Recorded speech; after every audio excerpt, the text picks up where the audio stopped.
Bonsoir à tous et à toutes. On va parler de la paracha de cette semaine, qui est la paracha de Yitro. Et bien sûr, le thème principal de la paracha de Yitro, c'est Matan Torah, les 10 commandements. Et les 10 commandements, c'est vraiment une transformation de l'histoire du monde. Le monde change à partir de Matan Torah, à partir des 10 commandements. Et il y a un avant et un après. Et on parle de peuple juif. Vraiment, le peuple juif se met en place à partir de Matan Torah, à partir du don de la Torah, qui est complètement différent de ce qu'on avait avant. Avant, même les Avot, Abraham, Isaac, Yaakov, au niveau de la halakha, avait le din de Ben Noach, pas considéré au niveau halachiquement juif, effectivement au niveau du concept, c'était eux qui transmettaient la tradition, qui ont transmis la Torah, etc. Mais au niveau de la halakha, on ne peut pas parler vraiment de juif avant Matan Torah, avant la Torah. Et c'est non seulement le, le peuple juif qui va changer, mais le monde entier va être transformé par l'expérience de Matan Torah. Et pour mettre ça au niveau de l'histoire du monde, si on peut dire, Chazal nous dit que le monde a été créé sur un modèle bien sûr, de 5000 ans, avec le 7e millénaire étant l'époque de Mashiach, l'époque de Shabbat. Et il y a 2000 ans de Tohu, 2000 ans de Torah et 2000 ans de Mashiach. Ça veut dire quoi 2000 ans de Tohu? C'est un monde chaotique, où il n'y a pas encore de but. Et ensuite, il y a 2000 ans de Torah, ensuite 2000 ans de Mashiach. Et la Torah, ça commence avec Avraham Avinu, puisque le premier qui va mettre en place cette révélation qui va ensuite suivre la Torah, c'est Avraham Avinu. Mais vraiment, le monde de la Matan Torah, c'est quelque chose de complètement différent qui va transformer le monde à partir de ce moment-là. Et de quoi il s'agit, si on peut dire, de quoi on parle, quand on parle de Matan Torah. On sait que depuis l'histoire du monde, et entre autres les Havot, c'est marqué en particulier sur les Havot, mais même avant les Havot, on dit qu'il y a toujours eu des yeshivot. L'Olam, le Pascal Yeshivat Mavotenu. Il y a toujours des yeshivot, la yeshiva ne s'est jamais arrêtée de Havot, Avraham, Yitzhak et Yaakov. Alors, par exemple, un exemple connu, Yaakov a passé 14 ans d'étudier la Torah à la yeshiva de Shem Ve'ever. 14 ans. 14 ans, c'est quand même pas mal de temps. On parle de quelqu'un qui n'avait pas besoin d'apprendre à lire et à écrire. On parle de quelqu'un comme Yaakov Avinu, quelqu'un qui avait déjà étudié, qui avait étudié chez Yitzhak, son père, pendant de longues années. Quand Yaakov part de Haran, c'est pas un jeune homme. Il a 80 ans et il va étudier la Torah. Donc, c'est quelqu'un qui a déjà étudié de longues années et qui va passer maintenant encore une fois 14 ans à étudier à la yeshiva. S'il n'y avait pas de Torah, qu'est-ce qu'il a étudié pendant 14 ans? Qu'est-ce que les Havot ont étudié? On dit que même Yaakov a envoyé Yehuda pour créer une yeshiva, avant même que Yaakov lui-même descende en Égypte, donc ils ont toujours étudié. Qu'est-ce qu'ils ont fait pendant ce temps-là? C'est que l'information, il avait déjà. Les Havot faisaient toutes les mitzvot, donc ils avaient déjà cette information. Mais dans la Torah et dans le mitzvah, c'est pas juste l'acte qui est important, mais c'est la connexion avec Hachem, la transformation qui va se faire avec le monde, qui a changé au niveau de Matan Torah. Parce qu'au niveau de Matan Torah, quand on parle de Matan Torah, on parle de certaines hypothèses, etc., c'est pas juste l'information qui a été transmise. C'est Hachem lui-même qui qui s'est mis dans la Torah. C'est faire venir Hachem dans le monde ici-bas. C'est vraiment ça qui a transformé le monde. Et c'est cette capacité maintenant que l'être humain a à rejoindre, à se connecter avec Hachem, qui n'existait pas encore avant le don de la Torah. Donc le don de la Torah, c'est plus que le don de la Torah, c'est le don d'Hachem lui-même. C'est Hachem qui s'est donné dans la Torah et Hachem qui est venu ici sur terre et qui s'est donné au monde de manière générale par l'intermédiaire de la Torah et au peuple juif en particulier. D'ailleurs, Chazal nous dit dans la Gemara dans Shabbat que Anochi, le mot Anochi, sont les initiales de 4 lettres. Le mot Anochi, c'est le premier mot de Matan Torah, premier mot des 10 commandements. Et c'est l'initiale de 4 mots. Le Aleph, c'est Ana, le Nun, c'est Nafshi, le Kaf, c'est Ktavit, et le Yud, à la fin, c'est Yahavit. Là-bas, le contexte de l'Agma, c'est que Hachem nous dit Ana Nafshi Ktavit Yahavit. C'est moi-même qui est Nafshi moi-même, Ktavit, je l'ai écrit, Yahavit, je l'ai donné. C'est moi-même qui a écrit, qui a donné la Torah. Mais ce que la Chassidut nous explique, c'est que c'est quelque chose de beaucoup plus profond. C'est Anna, moi, Nafshi, mon âme, Ktavit, les écrits, Yavid, j'ai donné. J'ai donné mon âme dans les écrits. Je me suis donné, je me suis moi-même mis dans les écrits. C'est-à-dire qu'à partir de maintenant, on étudie la Torah, comme pour prendre un autre, Mama Chazal, Oti atem nokri, vous me prenez moi, quand on étudie la Torah, quand on fait une mitzvah, on prend Hachem, on saisit Hachem. Alors, pas à l'intermédiaire de la Torah, c'est au niveau intellectuel, c'est comprendre, être à l'écoute d'Hachem, comprendre Hachem. Dans le Tanya, il parle aussi de cette Itpakuta Berucha Berucha, c'est une connexion esprit à esprit, mais aussi souffle à souffle. C'est comme deux personnes qui s'aiment et qui s'embrassent sur la bouche. C'est ce lien qui va se faire avec la Torah. Et quand on fait une mitzvah, c'est pas juste une action particulière, c'est un lien avec Hachem. Et on va voir que c'est quelque chose qui est très important, qui est le fondement de Matan Torah et qui est exprimé de tellement de manières différentes par l'intermédiaire de Matan Torah dans la paracha d'Yitro, du début jusqu'à la fin. On va retrouver ce concept-là. Chazal nous parle encore plus dans le monde de la Torah, quand on parle de Matan Torah, l'idée de Shavuot, etc. C'est vraiment créer un lien avec le peuple juif et Hachem. Et le monde, comme j'ai dit tout à l'heure, a été transformé par cette expérience de Matan Torah. D'ailleurs, les sages me disent que basé sur le passage de la Torah, que quand Hachem a parlé, c'était une voix qui n'avait pas d'écho. Qu'est-ce que ça veut dire qu'il n'y avait pas d'écho? L'écho arrive quand la voix, les ondes de son touchent une surface dure qui va rejeter ces ondes. Eh bien là, il n'y avait aucune surface qui a rejeté la parole de Dieu. La parole de Dieu a été absorbée par le monde, par l'univers, par les montagnes du désert, etc., par le monde entier. Ce qui fait que le monde a absorbé maintenant la parole d'Hachem. C'est un monde différent, c'est un monde qui a été transformé par la parole d'Hachem qu'il a absorbé. Et ça, c'est le concept de Matan Torah d'une manière générale. C'est ce lien entre, pour reprendre le mot de Midrash, mais dont on se sert souvent dans la Chassidut, c'est lié Elyonim Petartonim, les mondes les plus hauts aux mondes les plus bas. C'est vraiment créer ce lien-là entre l'essence d'Hachem et notre réalité la plus physique, la plus mondaine, la plus basse qui puisse être possible, et tout ça, c'est relié avec Hachem. Alors, bien sûr, ça a toujours été comme ça, le monde a toujours été relié avec Hachem, le monde a toujours été créé par Hachem, mais c'est maintenant révéler ça, et de nous donner à nous la capacité, nous en tant qu'êtres humains, en particulier le peuple juif, la capacité, justement, de révéler cette existence profonde qui a toujours été là, bien sûr, encore une fois, mais maintenant, d'en prendre conscience et de la montrer. Parce que, comme vous le savez, on vit dans un monde où ce n'est pas toujours évident de regarder autour de nous et de dire on ne voit que Hachem. Fois on se pose des questions, on se gratte un peu la tête en disant mais où est Hachem? Que ce soit où était Hachem à Auschwitz, que ce soit où était Hachem dans le 7 octobre, la manière dont on y pense, mais on a bien sûr des questions à savoir mais qu'est-ce qui se passe? Où est-ce qu'on voit le divin, le chesed de Hachem dans le monde qui nous entoure? Alors on a l'aïmouna, l'aïmouna ça veut dire qu'on ne comprend pas, l'aïmouna ça veut dire qu'on ne voit pas, mais on y croit. Par définition, le dire d'Emouna, ça veut dire que c'est quelque chose qu'on ne comprend pas. C'est quelque chose qu'on ne voit pas, quelque chose qui n'est pas évident. Mais on y croit quand même. Alors on croit que, bien sûr, tout vient d'Hachem. Et que non seulement tout vient d'Hachem, mais que Hachem est Teva Tov Lativ, Hachem est Tov Atachlit, Hachem est l'amour même, le chesed même, et tout ce que Hachem fait pour le bien. Mais des fois, pour reprendre les mots du grand-père du Rabbi, il y a des choses qui sont difficiles. L'histoire avec le grand-père du Rabbi était que le, le, le grand-père du Rabbi euh, était donc à Nikolaïev, il était le Rav de Nikolaïev, et, euh, et qu'est-ce que je voulais dire? Et il est tombé malade. Il y a eu une épidémie de typhus, il est tombé malade, et à cette époque-là, ce qu'il faisait, la manière dont il gérait les choses, il n'y avait pas les médicaments, etc. pour traiter, il mettait tout le monde dans un sanitarium, il mettait tous les malades dans un seul endroit, dans un hôpital, et personne n'y avait accès, et ne recevait pas de traitement. Ils étaient plus ou moins là-bas, isolés, pour mourir, mais au moins de ne pas contaminer les autres. Il y a un ami à lui, Ravachar Grossman, Ravachar de Nikolaev, qui est venu tous les jours, qui s'est mis devant l'hôpital, qui a essayé de voir où est-ce que était la fenêtre du grand-père du Rabbi, et de lire à voix haute, plus fort possible qu'il pouvait, la lettre L'Haskil Chabina dans Y Kodesh du Tanya.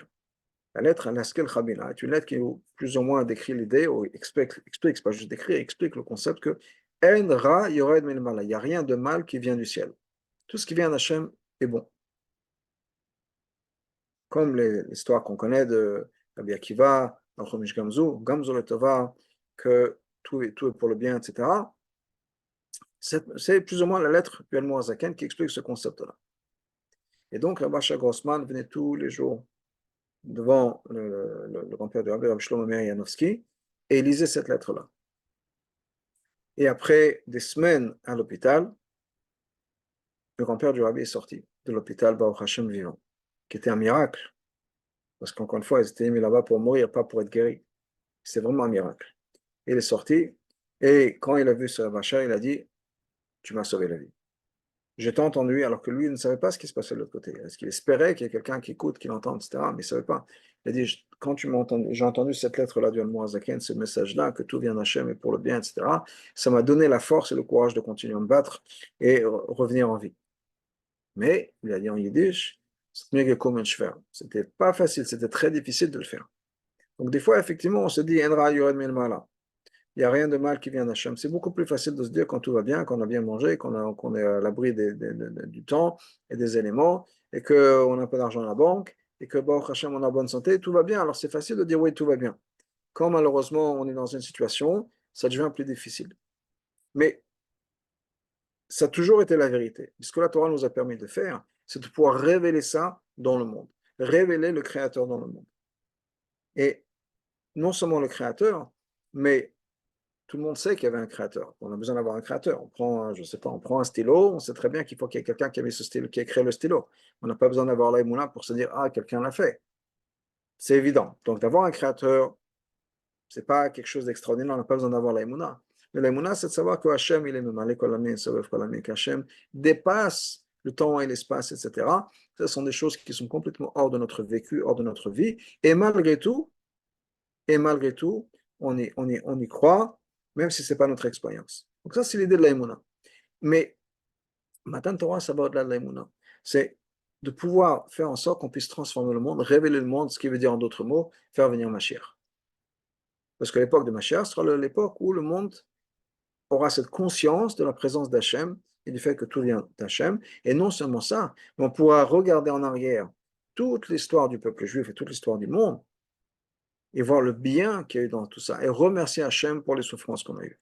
Comme le rabbi a écrit au président d'Israël, Ben Tzvi, que depuis son enfance, c'est la fameuse lettre où le rabbi parle de décédé, depuis son enfance, il a toujours eu cette vision de la venue du Mashiach, une venue du Mashiach telle qu'on pourra vraiment exprimer les mots qui sont marqués dans les Shayahu, Otra Hachem Kanaftek, on va te remercier Hachem parce que tu nous as fait souffrir. C'est-à-dire qu'on sera capable de regarder en arrière et de comprendre toute l'histoire du monde et les moments difficiles, remercier Hachem parce qu'on va comprendre qu'en fait que c'était que du bien.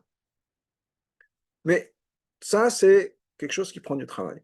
Mais si ce n'était pas Matan Torah, on n'a pas eu cette capacité de pouvoir révéler Hachem dans le monde et faire en sorte que tout ce qui nous arrive autour de nous, on puisse y voir la présence d'Hachem et révéler la présence d'Hachem dans tout ça. Encore une fois, ce sera révélé à 100% avec la venue du Mashiach.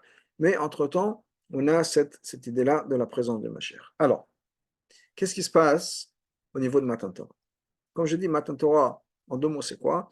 Si je prends le mot la Chassidut, Chibur Elyonim et Tachnim, c'est connecter les mondes les plus hauts aux mondes les plus bas.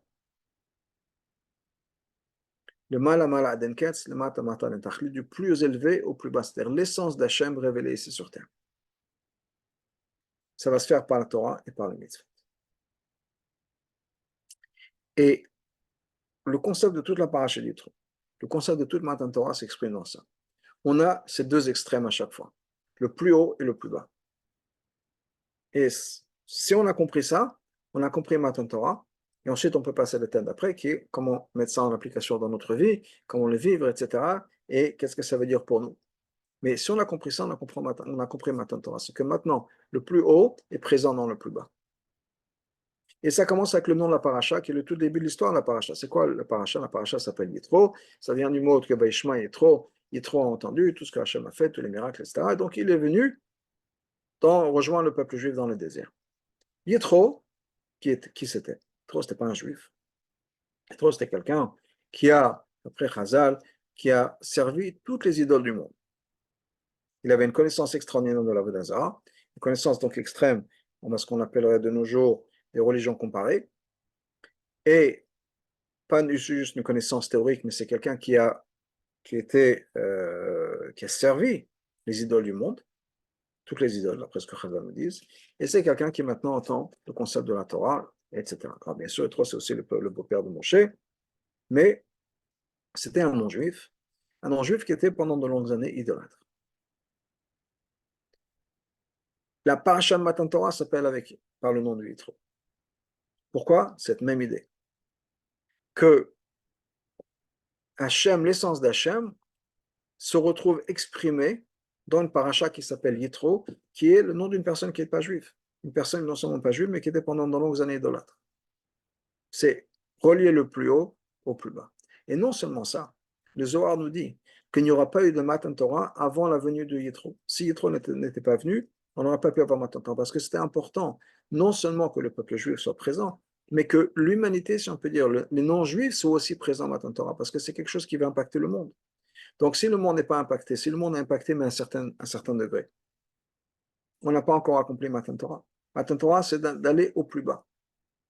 À l'opposé, par exemple, de ce qui s'est passé à Kriyat Yam-Souf. Kriyat Yam-Souf, on dit que c'est aussi un moment de révélation, Hachem s'est révélé au monde, etc., etc. Mais il y a quand même une différence entre le peuple juif et les non-juifs. Les non-juifs de l'époque, c'était, dans l'histoire de Kriyat Yam-Souf, c'était les Égyptiens. Qu'est-ce qui s'est passé? On s'est débarrassé des Égyptiens. Les Égyptiens n'ont pas été transformés, n'ont pas été changés.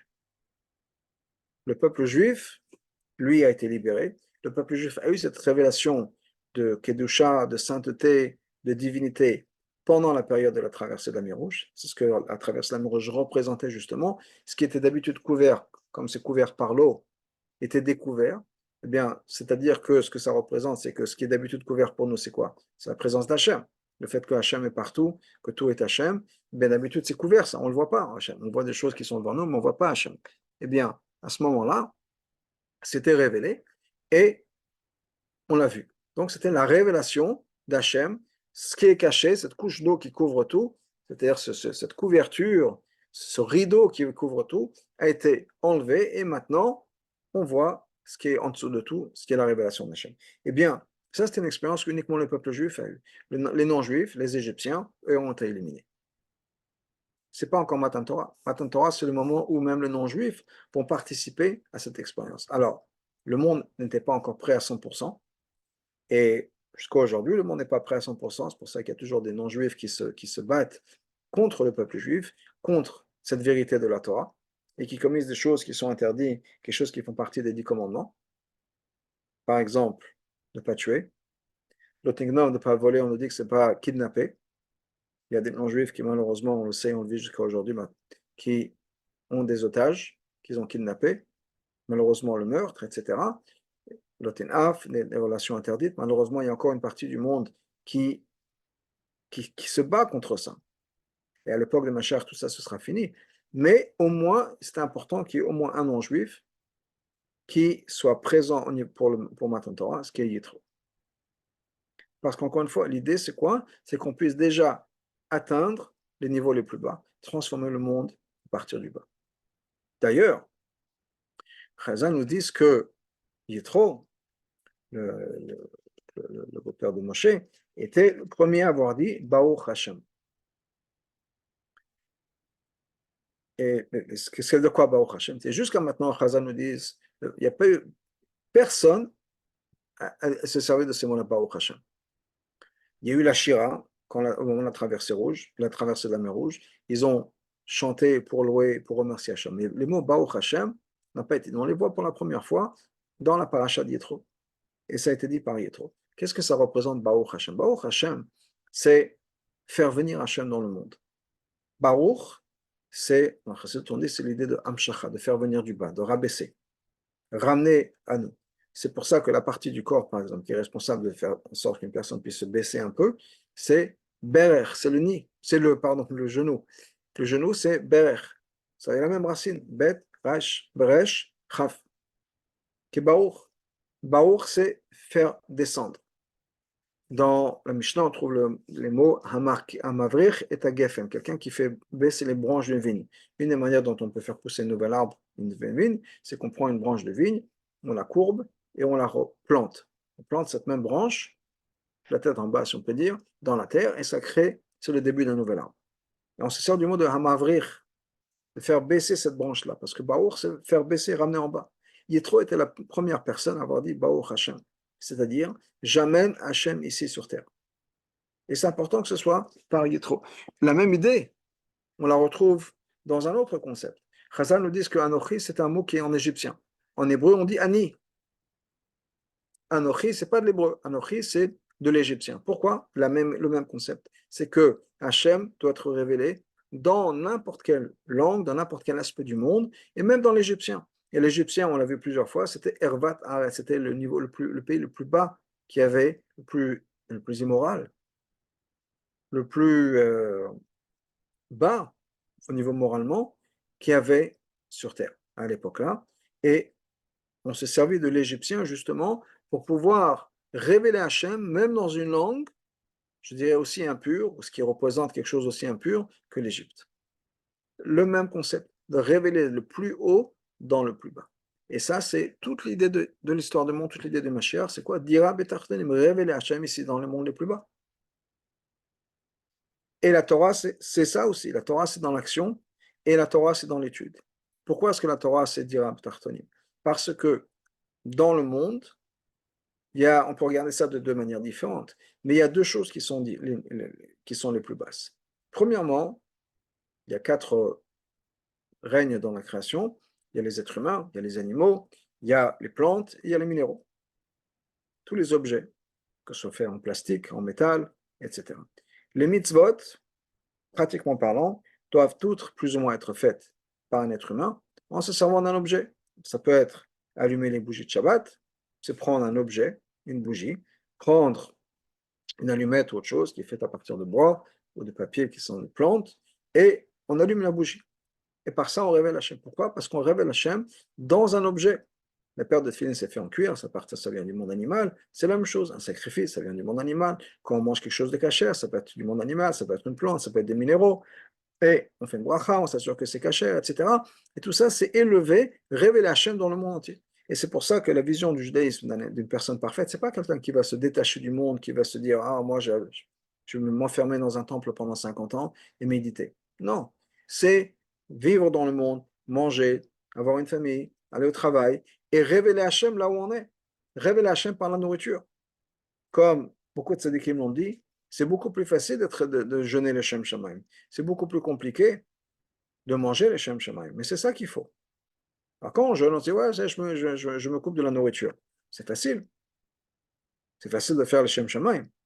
Mais quand on mange, et qu'on aime bien la glace, et qu'on aime bien le steak, et qu'on aime bien les frites, et qu'on aime bien la pizza, et que malgré tout, malgré le goût que ça a, malgré le plaisir qu'on puisse avoir, on le fait quand même le Shem Shamaim, ça c'est déjà beaucoup compliqué, mais c'est comme ça qu'on révèle le Shem.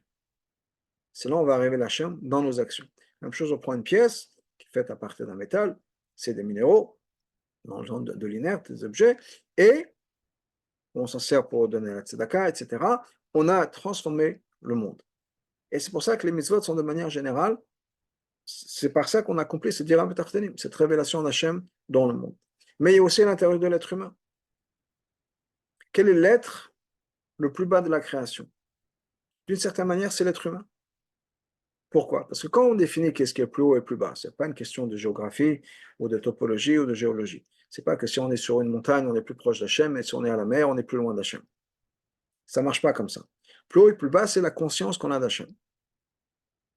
Eh bien, il y a un seul être, à travers toute la création, qui peut se dire, je ne crois pas en Hachem. Ou même si j'y crois, je rejette Hachem. C'est l'être humain. Les animaux, les plantes, les minéraux ne sont pas capables de dire, je ne crois pas en Hachem. Pour un animal, pour une plante, pour un minéral, Hachem est une évidence. Et ils n'ont certainement pas la capacité de se disputer avec Hachem en disant, non, je ne crois pas, moi je vais faire ce que je veux quand même. Je ne crois pas en Hachem. Il n'y a que l'être humain qui est capable de faire une chose pareille. Et donc, Dira B'Tartanim, c'est en l'être humain. C'est faire venir Hachem en nous. Comment est-ce qu'on fait venir Hachem en nous? Mais prenons ça une étape d'après. À l'intérieur de l'être humain, quelle est la partie de l'être humain qui est capable de justement de rejeter Hachem ou de dire je ne crois pas en Hachem? C'est notre cerveau. Les mains, les pieds, l'estomac, tout ça ne font que suivre le cerveau. Donc la partie la plus basse de toute la création, c'est le cerveau humain. C'est la seule création à travers l'univers qui est capable de dire non à Hachem. je fais ce que je veux. Tu m'as demandé de mettre les tefilines? Oui, peut-être que non. Tu m'as demandé de faire Shabbat? Ouais, parce que le week-end, ça m'inquiète. Ça m'angoisse, j'ai un match. Ou autre chose.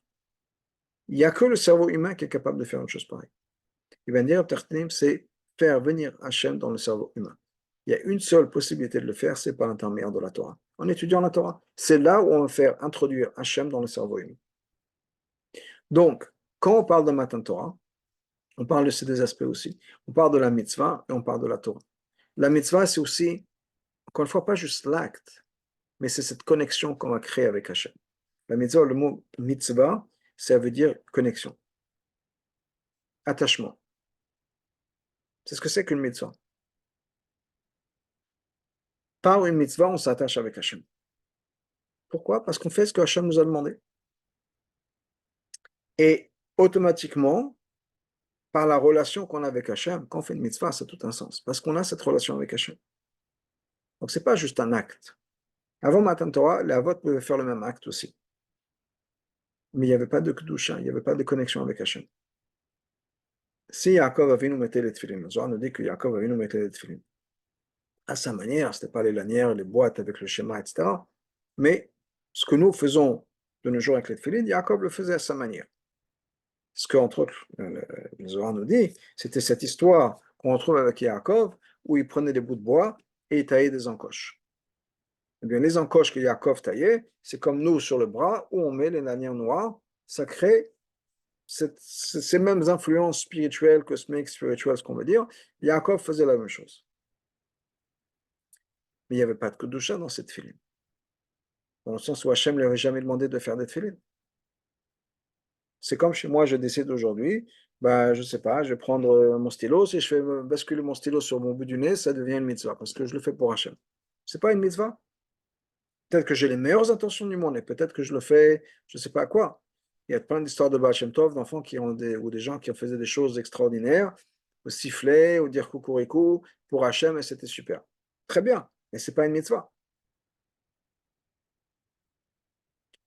Parce que c'est quelque chose qui vient de moi, c'est à l'origine de moi. Qui suis-je moi pour me dire ce qui va faire plaisir à Hachem? Ce que Hachem me veut. Quand Hachem nous dit, voilà ce que je voudrais, quand vous allez faire ci et ça, vous allez être connecté avec moi parce que vous aurez fait ce que moi je vous ai fait, là on a cette relation avec Hachem. On prend l'exemple dans un couple, dans une relation, s'il y a quelqu'un qui nous donne, je ne sais pas, mon enfant me demande de lui faire un verre de thé, quand je lui fais le verre de thé, il y a une connexion qui se passe. Non seulement il y a une connexion qui se passe, la raison pour laquelle c'est elle qui me demande à moi de lui faire un verre de thé, c'est parce qu'on a déjà cette relation.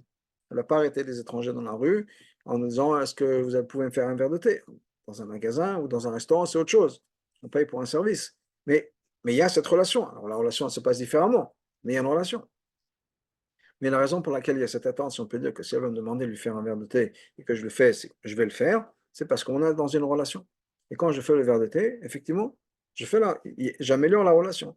Et si au lieu de faire ça, je veux dire, bah, écoute, va te faire le thé toi-même, ce qu'on appellerait une avéra, je dis non à Hachem, ben, j'abîme la relation.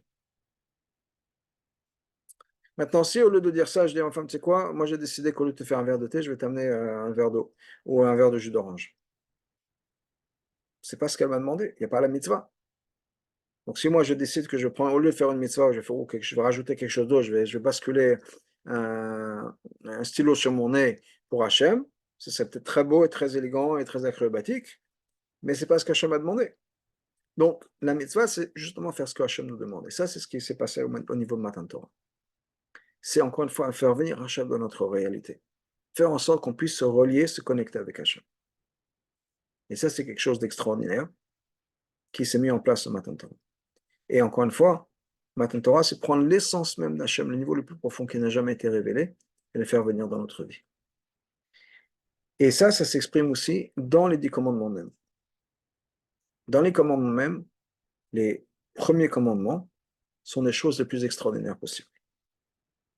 En particulier les 2 premiers commandements. Anochi Hachem Elokecha, je suis l'Éternel ton Dieu, qui t'a fait sortir de la maison d'Égypte, la maison d'esclavage, etc. Et le deuxième, et ne pas avoir d'autres dieux. C'est toute l'idée d'Artout Hashem. Tous les concepts les plus fins qu'on peut avoir dans la Chassidoute, dans la Kabbalah, dans la philosophie juive. Qu'est-ce que ça veut dire Artout Hashem, Shema Yisrael Hashem, Hashem Echad, Dieu est un. C'est quoi l'unité de Dieu? C'est de quoi de ne pas avoir des idoles. Ce n'est pas juste une idole en métal ou en bois ou autre chose. Le concept d'avoir un autre pouvoir à part Hachem sur notre vie. Les choses les plus fines qu'il puisse avoir, qui puissent exister dans la Chassidut, dans la Kabbalah, etc., ce sont dans les deux premiers commandements. Le concept d'Hachem, l'unité d'Hachem. Quand on étudie ça dans la Chassidut, quand c'est dans le Rambam, par exemple, le Rambam dans Mishneh Torah parle de ça aussi. Cette idée-là que c'est la première mitzvah. Leida, c'est de connaître, de comprendre qu'il y a une première entité. Cette entité a toujours existé. Il faut comprendre ça. Qui a créé des formes de monde? Une question que beaucoup de gens se posent.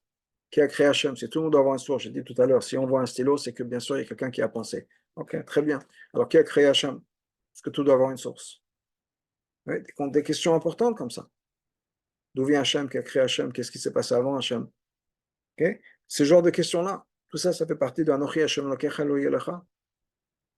Donc, comme je reviens au Rambam, Rambam nous dit Anochi Hachem Lokecha, c'est la première mitzvah, l'aida de savoir, pas de croire, de savoir, de comprendre qu'il y a une première entité. Que tout ce que le monde et tout ce qui existe ne vient que de cette première entité de Hachem. Donc, on a déjà besoin de toute remise en cause de tout l'univers. Comment je vois l'univers, comment je vois ma place à travers l'univers, mon interaction avec le monde, etc., ma mission sur Terre, qui suis-je? Tout ça, c'est dans Anochi Hashem Elokecha Lo Yelecha. Les choses les plus élevées, les plus raffinées. De l'autre côté, qu'est-ce qu'on a de l'autre côté? Les choses les plus basses. Ne pas tuer. On a besoin de prévenir ça. Eh bien oui. Et non seulement on a besoin de le dire, c'est dans les 10 commandements. Ne pas faire de kidnapping, le tignov, quand une fois Chazal nous dit que le tignov, ça veut dire le kidnapping, c'est pas le vol. Voler de l'argent, c'est notre pasouk. Mais prendre des gens, le kidnapping. Le tinaf, de ne pas commettre d'adultère, de ne pas vouloir les biens des autres, des choses basiques pour le fonctionnement d'une société normale. Eh bien, malgré tout, ça fait partie des 10 commandements. Parce qu'en quoi c'est cette même idée? Que la Torah, c'est pas juste dans le monde spirituel. La Torah, c'est vécu ici sur Terre dans les mondes les plus bas. Même des gens qui ont du mal avec le meurtre, même dans le meurtre, il y a une révélation d'Hachem, dans le sens, pas dans le meurtre, dans le sens où il faut le faire. Parfois, malheureusement, il y a la guerre, on est obligé de se protéger, c'est une mitzvah, il y a le concept de milchemet mitzvah. Protéger le peuple juif, c'est quelque chose qui est important. On l'a vu entre autres la dernière fois, juste hier, l'histoire d'Amalek, où il fallait aller se battre contre Amalek, et prendre une armée, et on va diviser ça en deux, il y aura un groupe qui va prier, un groupe qui va se battre.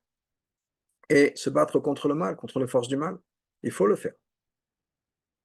Mais là, on parle de quelque chose d'autre, dans le sens où des choses aussi basiques au niveau humain.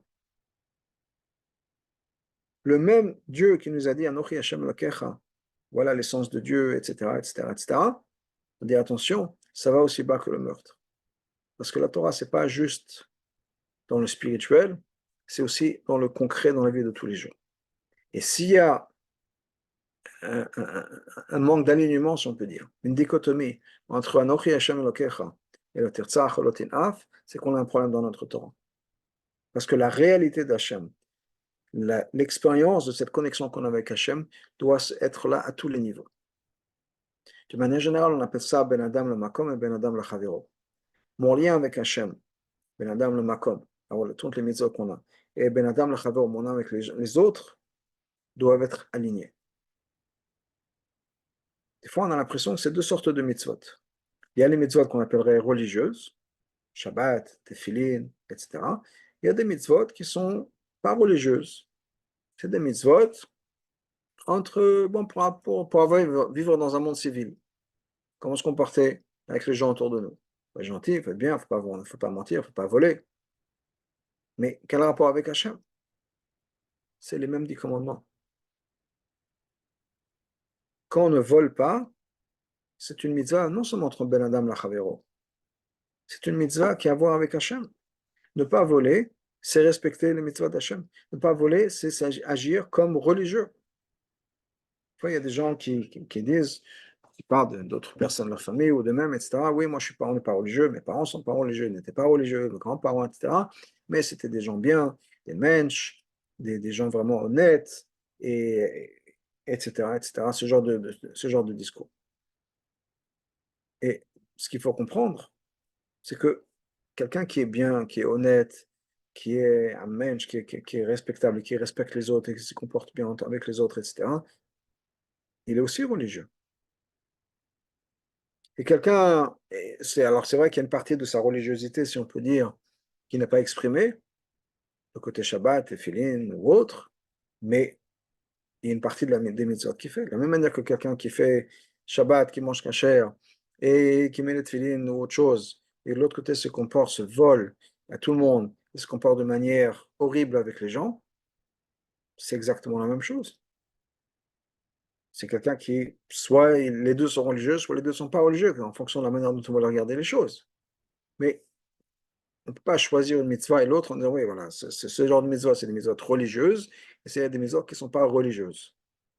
Non, la Torah ne fait qu'un seul bloc. Les 10 commandements ne font qu'un seul bloc.